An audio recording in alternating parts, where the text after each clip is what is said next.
o ang kabuhayan ng mga babaeng balo? Kuya Min, marami. Sa ngayon, lalo't higit yung mga mahirap na parokya sa ating bansa ay naghihirap yung mga pare o yung mga kabapura paroko doon dahil nga kulang ang natatanggap nila. Hindi sila nagpapataktak. Hindi sila nagpapataktak. Papatuloy na ho kami ni Kuya Bert ang kaloob ng babaeng balo. Pakinggan po nating mabuti ito kung ano ho ang aral na mapupulot natin dito sa titulong ito, ang kaloob ng babaeng balo, sakupa rin po ng chapter 12 ng Marcos. Umupo si Jesus sa tapat ng hulugan ng mga kaloob doon sa templo at pinagmasdan ang mga taong naguhulog ng salapi. Maraming mayayamang naguhulog ng malalaking halaga. Lumapit naman ang isang babaeng balo at naghulog ng 2 kusing na katumbas ng isang pera. Tinawag ni Jesus ang kanyang mga alagad at kanyang sinabi, "Sinasabi ko sa inyo, ang dukhang balong yun ay naghulog ng higit sa kanilang lahat, sapagkat ang iba'y nagkaloob ng bahagi lamang ng kanilang kinakailangan, ngunit ibinigay ng balong ito na dukhang dukha ang buo niyang ikabubuhay." Ito ho, Kuya Bert, ay sa simbahan, pagkaraniwan na ito sa atin sa simbahan na yung mga nagsisimba naman sa atin hindi man mayayaman, maraming mahihirap na nagsisimba, merong talagang wala namang ibinibigay. Pag dumadaan yung nanghihingi ng Davao Piring, talaga namang wala dahil sa hirap ng buhay.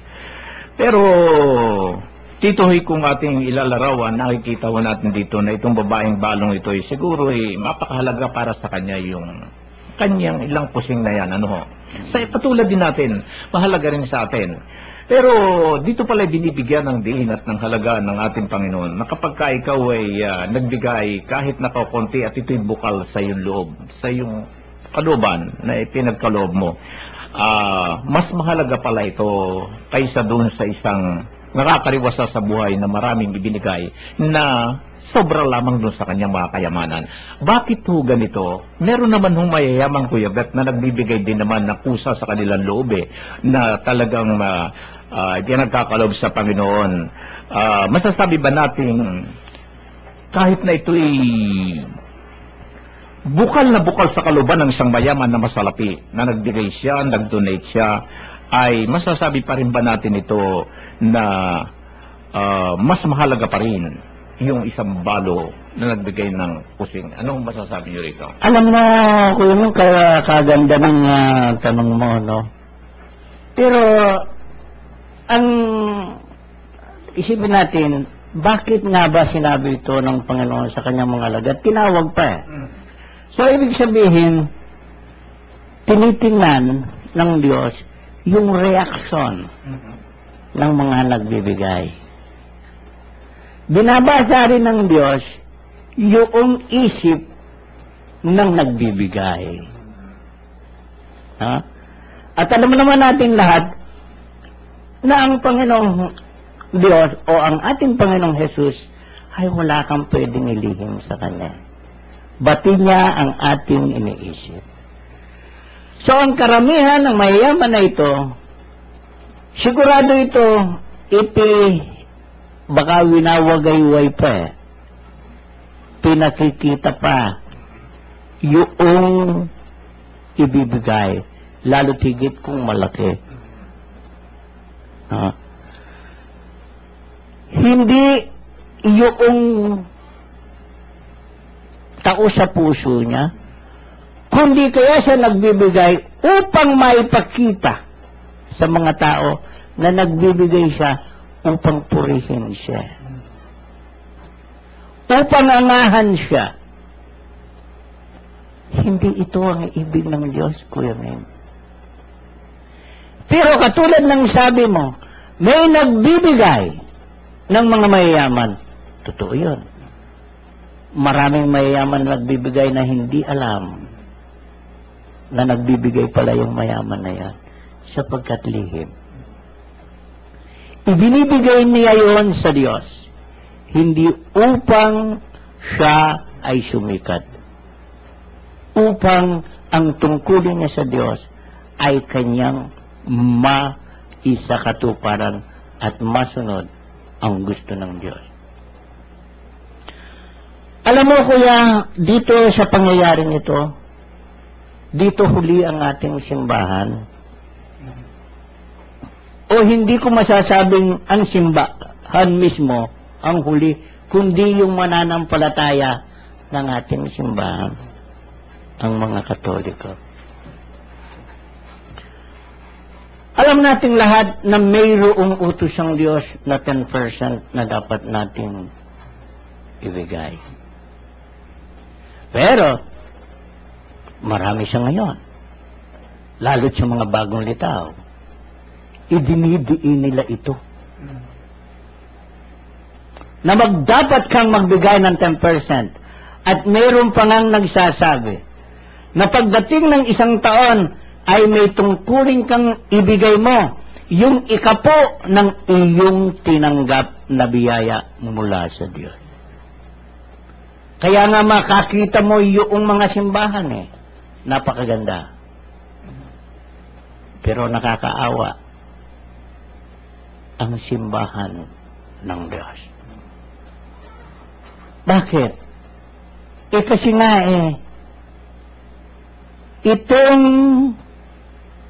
nakalagay na binasa mo ngayon, Kuya Men, ang sinusunod nila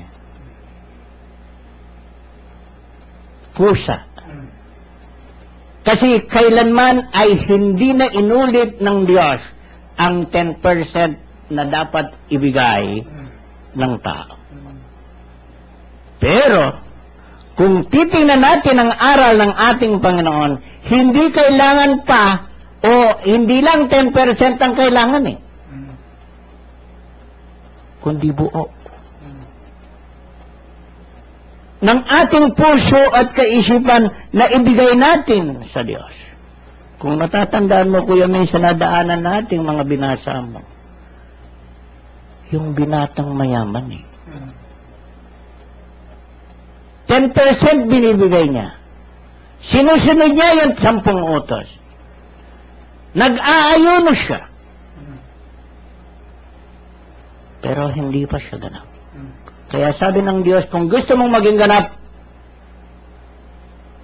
ibenta mo ang lahat ng kayamanan at pabigay mo sa mga dukha at sumunod ka sa. So, hindi lang 10% ang kailangan, kundi buong puso ang pagsunod mo sa Diyos. Ito ang tunay na pananalig at pananampalataya. Kaya nga, Kuya Men, dito sa pangyayaring ito, ang Diyos ay hindi humihingi sa atin nang hindi natin kaya. At hindi tayo paghahanapan ng Diyos nang wala tayong tinatangkilik. Pero alam ng Diyos na itong babaeng balong ito, yung 2 kusing lamang o 1 pera lamang ang hawak niya at tinulog niya. Hindi niya inintindi na wala na siya kahit 1 kusing doon sa bulsa. Pero itong mga ito, pinangangalandakan dahil marami pa silang nakareserba. Hindi ito ang tunay na hangarin ng Diyos sa atin. Ang tunay na hangarin ng Diyos sa atin, huwag natin ipagmalaki sa Diyos ano man ang nating ginagawa, dahil yun ay tungkulin lamang natin sa Kanya. Kung magbigay tayo, mas maganda yung bukal at buong puso na hindi parangahan, kundi ibinibigay natin ngayon sa Diyos nang dahil tayo ay may tungkulin sa Kanya, lalo tigit sa Kanyang simbahan. Dito po Kuya Bert, sa binasa ko na ito nakita po natin dito na yung 10% na ibinigay rito ay in terms of monetary, pera, Pero merong higit na kailangan ng Panginoon Diyos sa tao na 10% ng ating oras, 10% ng ating paglilingkod sa Kanya. Hindi ba ito'y binibigyan din ng diin, Kuya Bert? Yung ating oras, yung ating paglilingkod sa Kanya, yung ating maibabahagi sa Panginoon. Totoo yun, Kuya, kasi katulad nga ng sinabi